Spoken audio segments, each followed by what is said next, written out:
I was interested in knowing what kinds of things affect service demand. So what were the factors that would make a difference in services experiencing increases in calls?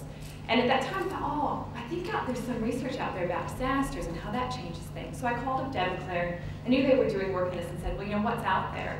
And was surprised to discover that there was no evidence or research that sort of documented in Australia that there was an increase in violence after disasters. And I thought, well, certainly this is a known thing. This must be a given, right?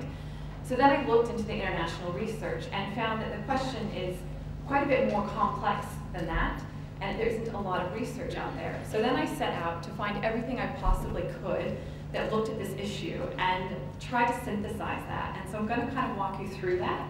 It's going to be pretty brief. It covers a wide range of areas, and I'll only go into a few small details and examples. I would encourage you at lunch or at the break or in my role of the Clearinghouse to call me and chat with me about any of the questions you might have we don't get to today. So I'll just dive right in to the big question. Does intimate partner violence increase after a disaster? And let me also be really clear that I focused entirely only on intimate partner violence and also only in industrialized countries. While the research that comes from all over the world has important relevance and we can learn a lot from it, I was particularly interested in anything that would be relevant specifically in the Australian context. And also, as we've heard today, interestingly, this issue is often not at all acknowledged or addressed in industrialized countries. So that was why I really wanted to know what was out there. And that only came up with about 20 or 30 published articles or reports. There's quite a bit out there in other anecdotal ways, but this is going to cover just what's been published. So to answer this first question about whether or not violence increases after a disaster, there's sort of two main sources of data. The first one comes from victim interviews and surveys. So this is kind of your research that's trying to look at prevalence or incidence or trying to say that there's a change in the percentage of people who are reporting violence. The results are really conflicting, as you can see from the slide. So their increases range from 5% to 98%, and decreases from 33 to 50%, 57%. So huge differences. And it's only 5 studies, and I should say most of those come out of the US. 4 of these did. 1 came from China, and most of the research really is only coming out of the US right now. The thing that explains those differing and conflicting results has to do a lot with the measurement challenges. So, for example, those 5 studies, all of them were cross-sectional. So they only asked women at one point in time about their experiences. So one study after Hurricane Katrina asked women, as much as 2 years after the event, tell me about your experiences 6 months before, 6 months after, your entire lifetime, and then the 2 years after as well. And interestingly as well, those studies also adapted validated measures to measure things. So every single study altered the questions to meet their own agenda or what they thought would fit for their population. And in all of those studies, they used 3 questions or less to capture any change or experience in violence. Additionally, they measured completely different things. So some studies looked only at sexual violence and physical violence. Some only looked at psychological and physical. Some lumped it into one category. Some differentiated it out. So it really varied. And all of those things sort of contribute to the differences in the results that we're seeing. Additionally, the populations that they asked were quite different and complex. So 2 of the studies only talked to women who were in temporary government-funded housing. The other 3 only talked to women who were still residing in their own communities, in their own homes. Which is interesting because you're thinking, well, what about all those other women? And to think about just what that means, after Hurricane Katrina, 1.2 million people were evacuated. In some of those hardest hit communities, less than 95% of the population, only 5% of the population ever even returned. So where are all these other women, and where are their stories? And most likely, the women who are experiencing violence are not going to be in government-funded housing and not living in their original home. So we're not even measuring their own experiences. So the next source of data comes from organizations. So this is the kind of stuff that Lois is talking about. And these sources of data tend to be a bit more consistent in their conclusions. Now, there's only 9 studies that are published, but Elaine's got a great handout in your packet, so look at that later, that goes over 2 pages that talks about all the other anecdotal evidence that comes beyond those published stories. So we know there's so much more than that out there, but because it doesn't get written about, often policy planners don't ever see it, and the debate continues. All of those studies, all 9, unquestionably found huge increases in service demand. So this is agencies finding clients were coming to them and seeking help. So just some quick examples. Police protection orders, the increases range from 15 to 65%. For DV organizations, most of this comes out of New Zealand from Rosalind Houghton's research. It ranges from 40% to 300%. And allied agencies also, so these are agencies like health workers, victim support, your government welfare agencies, non-government agencies that provide education programs, are also seeing doubling and tripling of their workloads. An interesting thing in these studies is that most of them, oh, I just lost my page. Most of these studies, they are able to do before and after comparisons of data. So we're not catching that in the other studies that are asking women about their experiences. They actually can track that change. And these studies have gone, some of them, not very many, have gone as far out as 2 years and have documented sustained significant demands 2 years out. Now, whether or not that demand goes beyond 2 years, we have no idea because no one's actually reported beyond 2 years. So it's possible the demand is even further than that. So the next question, though, is what are we actually measuring? Are we looking at experiences or are we looking at service demand? And then when you really start looking at that, well, what exactly are we talking about with experiences? We've heard quite a different views of stories and personal experiences of what is happening. So are we talking about people who are experiencing violence for the first time? Are we talking about people who've been experiencing violence for an extended period of time and are only seeking help for the first time? And this might happen because their normal sources of support that help them cope and manage with what's happening are now just been decimated and they have nowhere else to go. It could also be that they're no longer willing to tolerate what they were before with everything else that's happened. Or just the disaster has changed their perspective on what they're seeking. And I think about, Pauline shared a story last night from Queensland about a woman whose house was destroyed. And they were looking at getting funding to rebuild that house. And she said, I don't want to go back to that house. I don't want to go back to that life, to that lack of safety. So it's affecting these women as well. And then the other question, of course, is what about all of the clients, all seeking help at the same time? And I think the thing you can sort of take away from this is that the experiences of violence are very diverse and very complex. And it's very hard to sort of nail it down to a number or a stat that says it's only this experience, and this is the sole reason we're seeing a change in the demand for the services. But the other thing that's so interesting about this is that in all of this research, only 2 studies have ever actually asked women what they think. So a lot of these studies have tried to sort of hypothesize or guess what they're seeing happening. So because women, statistically, this many reported it before and this many reported it after must mean that that's new or there's no change. Very few people have actually asked women how they define their own experience. And Deb and Claire's research was some of the first to do that. And then there's been one study out of the US. And they talked with 15 women, and the women split directly into 3 categories. So much like Deb's, they've done quite this division. So in that case, 5 of the women identified that the violence was new, regardless of whether or not their partner was new, that they'd never experienced it before. 5 of them identified that the violence had escalated and changed. And 5 said that either the violence that they were experiencing before decreased or was the same as what they've always experienced.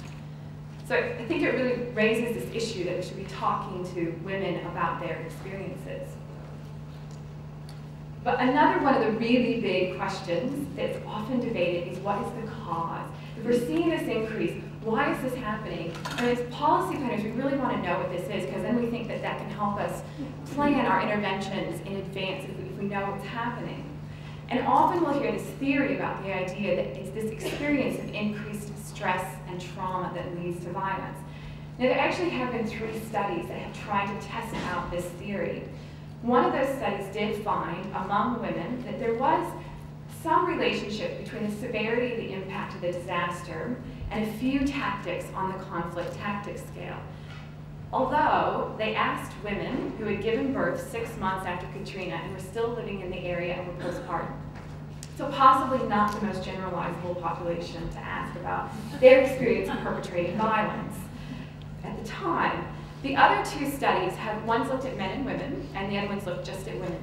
And both of them found absolutely no connection between a person reporting PTSD, so post-traumatic stress disorder, anxiety, depression, hostility, or the severity of the disaster, and their subsequent perpetration of violence. They were absolutely experiencing all of those things, and they were definitely related to the disaster, but they weren't related in the way that they were contributing to their actual violence. So the studies kind of call into question whether or not that theory is really true. And other theorists have sort of thrown out this idea that is it actually about an escalation in controlling behaviors? And so a way to think about this is a case study that was done with a woman who, in floods in the US in 1997, initially talked about the fact that she had not experienced violence from her partner before, and that over a 2-year period he became more violent to the point where she became fearful for her own life and for her children's, and she left the relationship. Now, the researchers spent over those 2 years quite a bit of time talking to this woman again and again about her story. And over time, this woman began to sort of describe her experiences before the disaster with her partner, and described behaviors that we would define as violence, that were controlling and threatening, that he was abusive of their finances, he was emotionally abusive, he was demeaning and put her down, that he sort of dominated over the home, but he never used physical violence. And she sort of, over time, reflected on the fact that his pattern of behaviors had always been there. It just changed and became more severe after the disaster. So there is that question about, is this violence, are the patterns already there and they're just escalating into more severe violence? And again, very few people have actually asked women about this, and instead have often tried to hypothesize from the research. So an example of this was an article published out of the US again after Hurricane Katrina. They saw a decrease in calls to the police, but an increase in subsequent arrests, and they attributed to that to an increase in severity of violence. Now, that's quite a huge leap in sort of why arrests are happening. There could be so many other factors there. So unless we're actually asking women about what's happening, it's quite hard to really discern that. But I think, so from all of those studies I've just talked about, those are all mostly around stats and numbers and trying to quantify what's happening. And I think what's important to take away from that is that it's so much more complex than that. And we need to really look at the experiences of what's happening for victims and organizations. So I'll talk just briefly about sort of the increased vulnerability for victims, and then I'll also talk about this vulnerability for organizations and sort of how they experience the disaster. So with this slide, I've put up sort of all the range of areas where victims might experience sort of negative impacts from the disaster. Now, you could put the slide up and say, well, this is true for anybody after a disaster, and it is. But what the research highlights is that women who are at risk of violence or experiencing violence are experiencing worse impacts on their situation in comparison. And just 2 examples of this. You've heard quite a bit today, but financial impact is massive. When you think about the fact that many of these women accessing relief funds often is tied to their partner. So if their partner is violent, they're unable to leave that situation because they can't get any financial support other than through their partner. And other stories have indicated that partners who have left, where they've separated because of violence, those partners have returned to seek those relief funds and are abusing that situation to try and get that money back. So that's an issue that is unique to women who are experiencing this violence. And I think the other thing that really is quite significant is that all of these studies found that women who were experiencing violence and disasters had far higher rates of mental health symptoms and PTSD and symptoms of trauma than either women who had only experienced the disaster or only experienced violence, which implies that there is this huge compounding effect, an intertwining dynamic of experiencing the disaster and violence. So these women are at huge vulnerability and in great need of services. Now the other thing I kind of want to mention is that, and it's often not talked about, but a few studies have captured also this is a time of resiliency and opportunity for some of these women. And there's just been a few anecdotal stories about some women have seen this as an opportunity to leave and either when they were relocated or displaced, that moved them away from their partner and gave them a chance to start their life over again. Or maybe they were able to access relief funds that did give them a chance to start. One woman talked about experiencing 7 years of violence before the disaster hit, and afterwards, because she survived the disaster, she realized that she actually was capable of surviving leaving her partner as well. And she developed this sense of confidence and skills that she would cope. And she was able to successfully leave that relationship. And interestingly, in the disaster, it was the first time she'd ever contacted any services or sought any help as well. So what about organizations? They're also going to be hugely impacted, as you're hearing as well today. And these are many of the areas that they'll hit on. I want to talk about a case study that Elaine kind of mentioned earlier. I'm going to go into it in more detail because I think it's quite interesting. So this is the refuge out of New Orleans that was decimated by the disaster. They lost their building. They lost all their computer systems. Some of their staff never returned. And interestingly as well, the government withdrew their core funding because they weren't able to document that they had clients, because they didn't have a computer system and paperwork to prove they had numbers. And this agency, I think that their story is quite amazing because they hit the ground and they went door to door and sort of handing out flyers and leaflets. They went to disaster relief centers and health centers. They went to faith groups and started handing out brochures and sort of re-saying, hey, we're providing this service. Because of course their clients couldn't find them and they couldn't find their clients.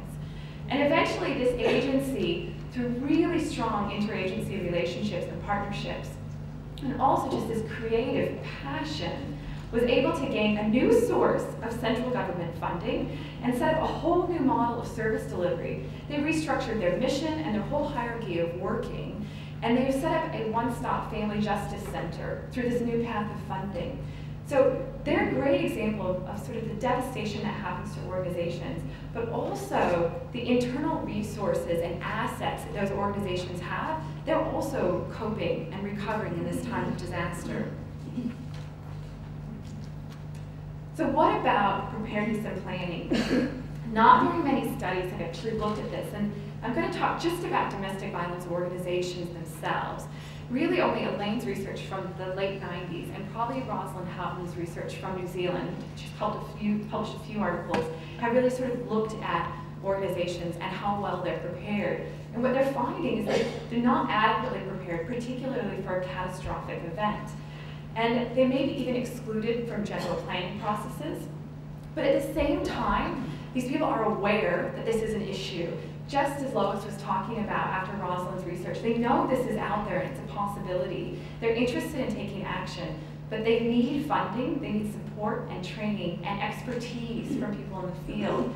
And they themselves also have resources and skills to offer. And I think one of the things you really take away from some of the research when you're looking at how organizations are impacted and responding is how absolutely essential interagency relationships that were good before the disaster benefit them after. And there's two great examples out of Rosalind's research in New Zealand. There was an agency that wasn't included in any of the disaster planning before the disaster. And after the disaster hit, so the government local community welfare group got together, and they didn't include the local refuges. When they asked to be there, they turned them away. And the only reason they got there was because the police actually advocated for them to be there. So it was that previous long-standing relationship where the police knew that they were essential and had to be at the table that got them to the table. Another community had quite the opposite relationship. So this agency found that after a snowstorm, they felt that none of the other service providers were aware of the issue of violence and weren't contacting them, asking them about their needs and whether or not their agency was met. But they themselves also did not report talking to those other agencies and talking about their organizational needs. So there was a real sort of disconnect even in their own organizational communication around those partnerships. So from all of that, there's a lot that we don't know, and these are some of the things that have just come from that. We don't know about the impacts on the recovery long term. Some of these studies are indicating, as I said before, that the impact is lasting well up to 2 years and is far more devastating than we ever could have imagined. But no one's asked past 2 years.